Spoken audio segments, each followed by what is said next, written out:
Hi everyone. Today we are going to be looking at the CAPS document. Now, obviously, anytime a new teacher or in fact an experienced teacher is told to do anything, there's always some reference to the CAPS document. But at first glance, the CAPS document can be quite scary. But when you actually look at it, it is in fact very well set out and very easy to use. So let's just look at it. Well, first of all, what is the CAPS document? So in case you want to know, everything is set out here in great detail. So here is your contents. Now, the CAPS document, the National Curriculum Statement of grades R to 12 NCS stipulates policy on curriculum and assessment in the schooling sector. So in other words, all the CAPS document is the curriculum that needs to be taught in government schools. So when you enter a school, every school is given the same curriculum to follow. Now, you'll obviously find different teachers apply the CAPS document differently, different schools apply it differently. Some people will say they've never looked at CAPS or never had anything to do with CAPS, but you will find that what they are teaching is, in fact, they are just following CAPS automatically. So, the first section is an introduction, and it just explains what it is. So, it's a policy statement for learning and teaching in South African schools and comprises the following: curriculum and assessment policy statement, and the policy document, and the policy document for national protocols for assessment. So all it is the curriculum and the assessment guidelines. So essentially, what do you have to assess and how do you have to assess it? Okay, and that's what it replaces.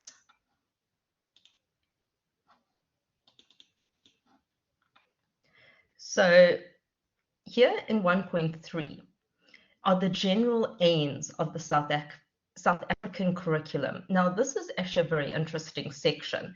This is why the CAPS document has been put together.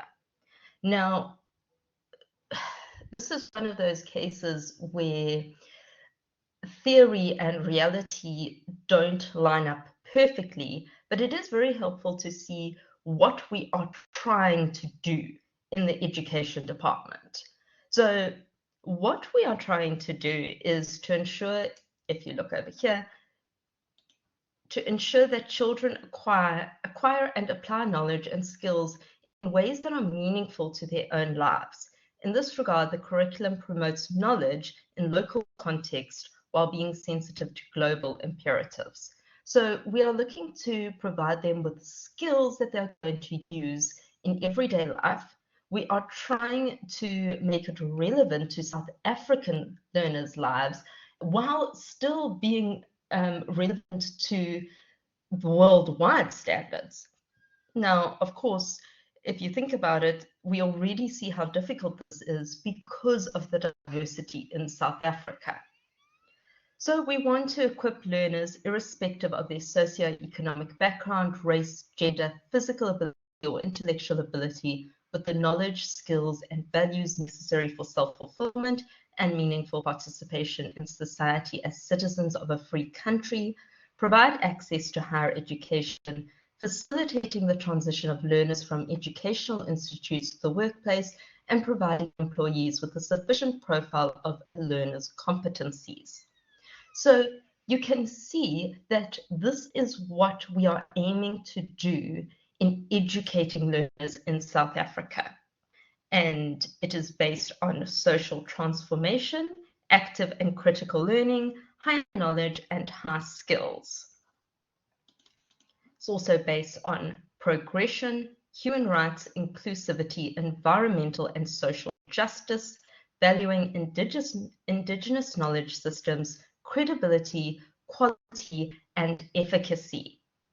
And then this is what we are hoping that the learners, well, this is what the learners need to be able to do by the end of grade 12: identify and solve problems and make decisions using critical and creative thinking, work effectively as individuals and with others as members of a team, organize and manage themselves and their activities responsibly and effectively, collect, analyze, organize, and critically evaluate information, communicate effectively using visuals, symbolic and/or language skills in various modes, use science and technology effectively and critically, showing responsibility towards the environment and the health of others, and demonstrate an understanding of the world as a set of related systems by recognizing that problem-solving contexts do not exist in isolation.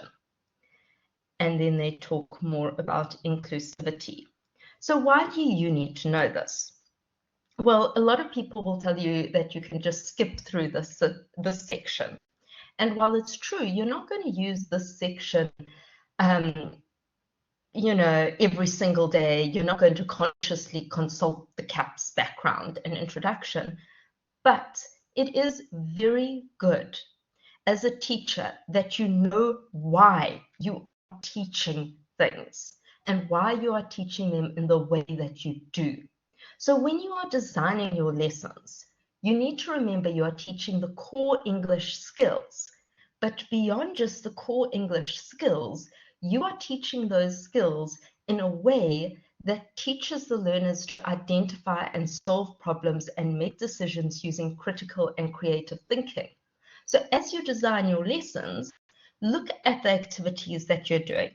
Look at the ways in which you teach and see if ultimately your lessons are designed around producing learners that are able to solve problems, make decisions using critical and creative thinking, work effectively as individuals and members of a team, organize and manage themselves, collect, analyze, organize, critically evaluate information, etc. So that is the first section of the CAPS document. And in our next video, we're going to go over the next section.